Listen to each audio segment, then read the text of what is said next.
ये अर्जुन का पेड़ है। ये काफ़ी बीमारियों के लिए लोग इसके शाल का प्रयोग करते हैं। ऐसे ही बहुत से पेड़ यहाँ लगे हुए हैं। ये जो ऊना से गगरेट की तरफ सड़क जा रही है, इस पे बहुत से पेड़ लगे हुए हैं। और ये जो अगर कहीं फ़ॉरेन की लोकेशंस देखें तो नेट पे भी आपने कई बार देखा होगा कि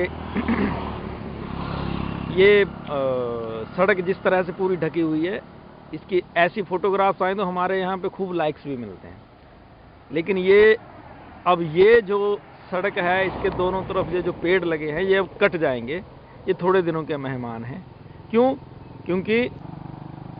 क्योंकि सड़क बन रही है, नेशनल हाईवे तैयार हो रहा है। अच्छा, नेशनल हाईवे तैयार हो रहा है, पेड़ सारे काटे जाएंगे।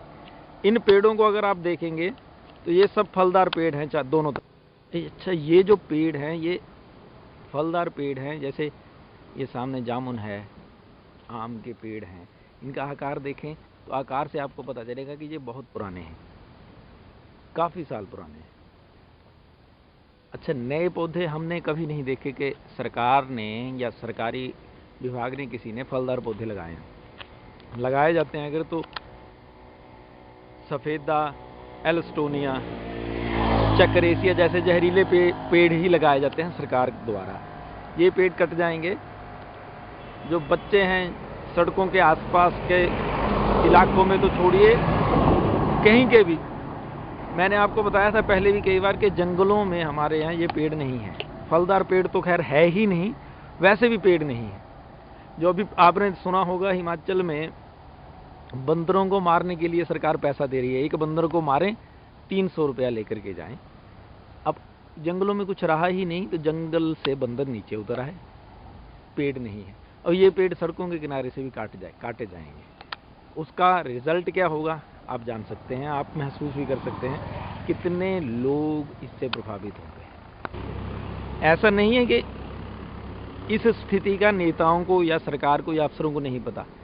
इसका हल हो सकता है कि अगर सरकार रास्ता बनाना चाहे, सड़क को चौड़ा करना चाह रही है तो 2-3 साल का टाइम तो लगता है। उस दौरान आसपास की जो ज़मीन है उसको ऑक्यूपाई करके उस पर ये ऐसी बिल्कुल सेम ही प्रजाति के पौधे लगा दिए जाएं, ताकि 3-4 साल में जब तक ये सड़क बने तब तक पौध तैयार हो जाए। लेकिन ऐसी सोच वाले नेता और अफसर बहुत कम है, और उसका नुकसान स्थानीय बच्चों को भुगतना पड़ेगा, पक्षियों को भुगतना पड़ेगा, पशुओं को तो खैर भुगतना ही पड़ रहा है, आज भी भुगतना पड़ रहा है। गौओं की गौचरान भूमि के ऊपर बहुत सारे कंस्ट्रक्शन करवा दी गई सरकार द्वारा और उनको आवारा घोषित करवा दिया गया क्योंकि उनकी वोट नहीं है।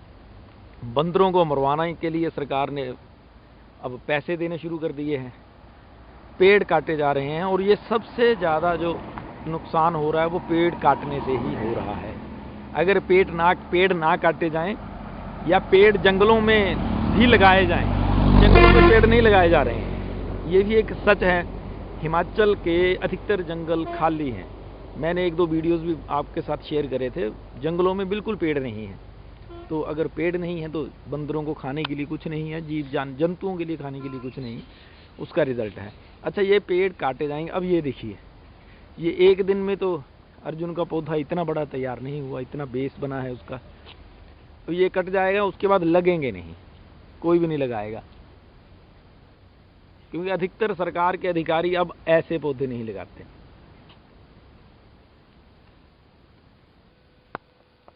एक और महत्वपूर्ण बात है कि आजकल क्योंकि कमर्शलाइजेशन है, लोग पैसे के प्रति आकर्षित हैं, साधारण जनसाधारण भी ऐसे पौधे नहीं लगा रहा, फलदार पौधे नहीं लगा रहे हमारे यहाँ भी। ये जो देसी पौधे हैं जिनके फल खा करके हम एटलीस्ट बड़े हुए हैं, हमारे साथ की जनरेशन ने सब ने खाए हैं, लेकिन अब कोई भी ये पौधे नहीं लगाता। अब सफ़ेदा, पॉपुलर यही पौधे लगाए जाते हैं। अच्छा, पैसा तो मिल रहा है, मिलेगा भी, लेकिन फल कहाँ से लाएंगे? क्योंकि फल महंगाई तो वैसे ही बढ़ती जा रही है। साधारण लोग, हमारे यहाँ के अधिकतर लोगों ने इस बार आम खाए बड़े सालों बाद, क्योंकि इन आमों को आम लगे। अदरवाइज आम ना तो खा पाते थे क्योंकि खरीद ही नहीं पाते थे, और लगी भी नहीं रहे थे इन आमों को। इस बार ये फसल हुई। जनता को, साधारण लोगों को, जो साधारण लोग हैं उनको तो इसी चीज़, इन पौधों से ही फल मिलते थे। अच्छा, इस दिक्कत का एक ही हल है कि सरकार पेड़ काटने से पहले बिल्कुल उसके साथ ही में, उसके बगल में जो ज़मीन आप सरकार लेगी, खरीदेगी, वहाँ पे इन्हीं प्रजातियों के पौधे लगा दिए जाएं, तो पर्यावरण को नुकसान भी नहीं होगा और आसपास के लोगों को भी फ़ायदा रहेगा, वनस्पति बच जाएगी। देखना होगा कि क्या ये सरकार, इस समय की जो सरकार है वो काफ़ी ऐसे जनहित के फैसले भी ले रही है, क्या ऐसा कुछ कदम उठाएंगे इस बार जो बने हुए मंत्री हैं, जो इस बार की सरकार है। क्यों पहले तो कभी किसी ने किया नहीं, लेकिन बहुत से ऐसे कार्य हैं जो पहले नहीं किए गए लेकिन इस बार सरकार ने करे हैं। लोगों को आस है कि ये पौधे जब काटे जाएं, इनकी भरपाई सरकार पहले ही कर देगी। पैसों से ऑक्सीजन नहीं खरीदी जा सकेगी, ये एक सच है। उससे भी बड़ा सच ये है कि पौधे बड़ी मुश्किल से लगाए जाते हैं और आगे पैदावार बड़ी मुश्किल से दे पाते हैं। देखना होगा क्या समाज के लिए सरकार सकारात्मक सोच रखेगी।